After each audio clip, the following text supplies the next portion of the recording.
بسم اللہ الرحمن الرحیم۔ آپ دیکھیں چینل دی پوائنٹ میں وحید عزیز آپ سے مخاطب۔ ہم نے اپنے کل کے ویلوگ میں ایک بات کی تھی کہ بنیادی طور پر عمران خان کو گرفتار کرنے کا حکومت نے منصوبہ بنا رکھا ہے، اور حکومتی ایوانوں میں یہ بات عام تھی کہ آج عمران خان کو گرفتار کیا جائے گا۔ عمران خان کی گرفتاری ٹارگٹ تھا اور ایسے حالات بھی بنائے گئے، لیکن اب یہ گرفتاری کیوں عمل میں نہیں آئی، یہ ایک دوسرا سوال ہے یا ایک دوسرا موضوع ہے۔ اس کی ایک بڑی وجہ ہے کہ عوامی سمندر جس طرح باہر نکلا، اس کے بارے میں کسی نے سوچا نہیں تھا۔ یہ ایک پیغام ہے تمام لوگوں کے لیے، تمام اداروں کے لیے، سب کے لیے، کہ اب جمہور چاہتے ہیں کہ جمہوریت ان سے قائم ہو۔ اب جمہور چاہتے ہیں کہ ان کا کردار ہو جمہوریت میں۔ جمہور نے اپنے لیے راستہ چن لیا ہے، جمہور نے اپنے لیے قائد چن لیا ہے، جمہور نے فیصلہ کر لیا ہے کہ وہ کسی ایسے فیصلے کو تسلیم نہیں کریں گے جو ان کی رائے سے نہ ہو، بلکہ وہ اپنی رائے سے اپنا قائد منتخب کرنا چاہتے ہیں، اپنے لیے لیڈر منتخب کرنا چاہتے ہیں۔ اور ان کی سوچ میں ایک بات بڑی نمایاں اور واضح ہے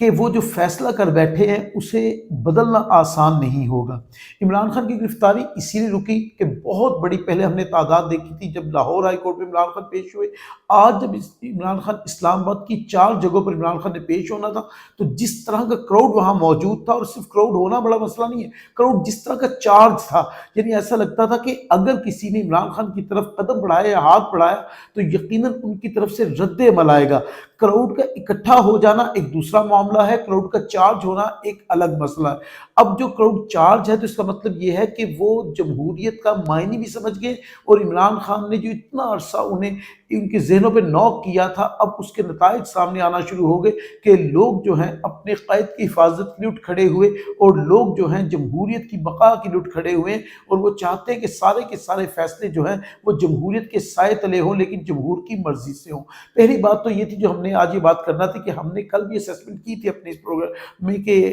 عمران خان کو گرفتار کیا جائے گا، یہ باقاعدہ ایک منصوبہ تھا، منصوبے پر عمل بھی حکومت نے اسی طرح کرنا تھا، لیکن جس طرح کا رد عمل آیا اس کے بعد وہ عمل نہیں کر سکے، اور عمران خان کی پیشی جو ہے وہ ایک بڑے جلسے میں کنورٹ ہوگی، بلکہ ایک ریلی میں کنورٹ ہوگی، اور اس طرح کی ریلی کی جیسے ہم نے، یعنی عام طور پہ بہت سارے پولیٹیشنز کوشش کرتے ہیں تو اتنے لوگ جمع نہیں کر پاتے۔ تو میں نے پہلے بات یہ کی کہ صرف بات کراؤڈ کے جمع ہونے کی نہیں، بات ہے کراؤڈ کے چارج ہونے کی۔ وہ جو کراؤڈ تھا اس قدر چارج تھا کہ وہ اس یعنی کسی رد عمل کے لیے مکمل طور پر تیار کھڑے تھے۔ پھر عمران خان کی ضمانت ہوئی، اور اس کے بعد عمران خان دوبارہ زمان پارک کی طرف آگئے،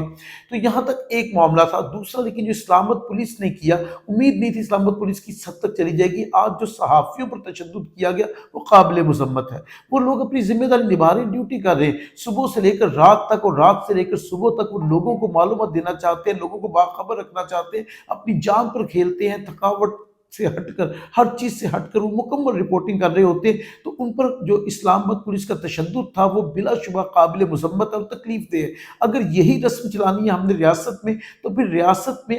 کون سا ادارہ ایسا ہوگا جس پر لوگ اعتبار کر سکیں گے؟ کون سا ادارہ ایسا ہوگا جس کی لوگ تعریف کریں گے یا اس سے محبت کریں گے؟ اسلام آباد پولیس کو ایسا نہیں کرنا چاہیے تھا، اور جو بھی ارباب اختیاری ہماری ویڈیو سنیں گے انہیں چاہیے کہ ان ذمہ داران کے خلاف کارروائی کریں، اور باقاعدہ اس طرح کارروائی کریں کہ اس بات کا احساس ہو کہ تمام طبقے جو ہیں وہ ریاست میں محفوظ ہیں، اور بالخصوص جو صحافی ذمہ داری نبھا رہے ہوتے ہیں وہ اس وقت ریاست کی بھی ذمہ داری ہوتی ہے کہ ان کی حفاظت کرے، اس لیے کہ وہ ریاست کی بقا، ریاست کی فلاح، ریاست کی ترقی کے لیے لوگوں کو باخبر رکھنے کی کوشش کر رہے ہوتے ہیں۔ تو یہ بڑا قابل مذمت واقعہ پیش آیا وہاں جب عمران خان جو پیشی سے باہر آئے، اور اس طرح کے جو ہم نے وہاں مناظر دیکھے، اور اسلام آباد پولیس اس طرح ٹوٹ پڑی ان پر، ایسے لگتا ہے جیسے ان کو ٹیررسٹ پکڑ لیے ہوں۔ تو ایسا نہیں ہے، پولیس کو اپنا کردار ضرور نبھانا چاہیے، لیکن پولیس کو کردار نبھانے کے ساتھ یہ بات سمجھانی پڑے گی اور سمجھ آنی چاہیے کہ وہ ریاست کے ملازم ہیں، اور ریاست میں بسنے والے تمام لوگوں کو تحفظ دینا ان کی ذمہ داری ہے۔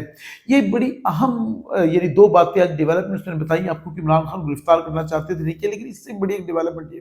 کہ سپریم کورٹ میں ظاہر ہے کیس اس وقت جو ہے وہ چل رہا ہے، اور اس کا ایک امید کی جا رہی ہے کہ صبح جو ہے اس کا فیصلہ سنا دیا جائے گا،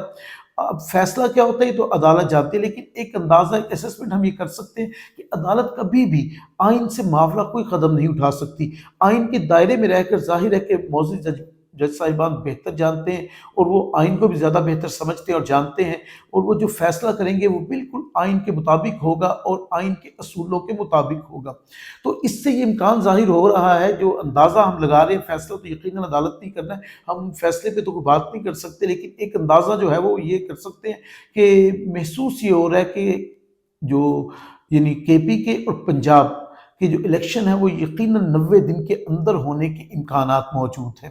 اس لیے کہ یہ بات بار بار اپنے ریمارکس میں جو ہے یعنی معزز جج صاحبان نے کہی کہ 90 دن سے آگے الیکشن لے جانا کسی بھی آئینی ادارے کو یہ اختیار حاصل نہیں ہے۔ تو یہ اس بات کی یعنی آپ کہہ سکتے ہیں کہ اشارہ ہے کہ عدالت نے جو فیصلہ دینا ہے یقیناً اس میں آئین کی پاسداری ہے، تو آئین یہ کہتا ہے کہ 90 دن سے آگے الیکشن نہیں ہو سکتے۔ تو مطلب یہ ہوا کہ اگر ایسا ہوتا ہے کہ 90 دن میں الیکشن اناؤنس ہوتے ہیں، اب اس کے بعد جو پی ڈی ایم حکومت ہے وہ کیا کر سکتی ہے؟ وہ یہ کر سکتی ہے کہ کچھ استعفے آ سکتے ہیں، استعفے ایسے آ سکتے ہیں کہ چیف الیکشن کمشنر جو ہے وہ استعفیٰ دے سکتے ہیں۔ اس کے بعد استعفیٰ جو ہے وہ اور بھی ایسے کچھ بڑے استعفے آ سکتے ہیں جس سے ایک ہلچل پیدا کی جائے اور اس فیصلے کو ڈیلے کیا جائے، جتنا ڈیلے کیا جا سکتا ہے۔ باقاعدہ طور پر حکومت کی بھی ایسی منصوبہ بندی ہوگی، اور چونکہ امکان حکومت کو پتہ ہے کہ فیصلہ کس نوعیت کا ہو سکتا ہے، اور حکومت نے اس کے بارے میں باقاعدہ پلان بھی بنایا کہ کس طرح الیکشن سے فرار اختیار کرنی ہے۔ چونکہ حکومت کے پاس الیکشن پہ جانے کے لیے راستہ کوئی نہیں ہے اس وقت، ان کے پاس بہت مشکل حالات یہ ہیں کہ وہ الیکشن کو ڈیلے بھی کریں گے تو کسی کو آسانی نہیں ہے، جتنا ڈیلے کریں گے اتنا مشکل ہوتا جائے گا، لیکن فی الحال حکومت یہ سمجھ رہی ہے کہ وہ الیکشن کو ڈیلے کر کے شاید اپنی بقا کر رہی ہے، جبکہ اپنی بقا نہیں، وہ اپنی سیاست کو قربان کر رہے ہیں، اور لوگوں میں غم و غصہ اور زیادہ بڑھتا جا رہا ہے۔ تو اب دیکھنا تو یہ کہ اس میں فیصلہ کیا آتا ہے، لیکن جو فیصلہ ہے اس کے امکانات پہ ہم نے بات کی کہ امکان اس نوعیت کا ہے، اور حکومت کی تیاری بھی لگتا ہے کہ اس نوعیت کی ہے کہ وہ اس فیصلے کو تسلیم اس طرح نہیں کریں گے کہ جس طرح سپریم کورٹ وہ فیصلہ دے دے گی۔ یقیناً انہوں نے اس کے لیے منصوبہ بنا رکھا ہوگا، الیکشن سے فرار کا کوئی نہ کوئی راستہ سوچ رکھا ہوگا، اور لیکن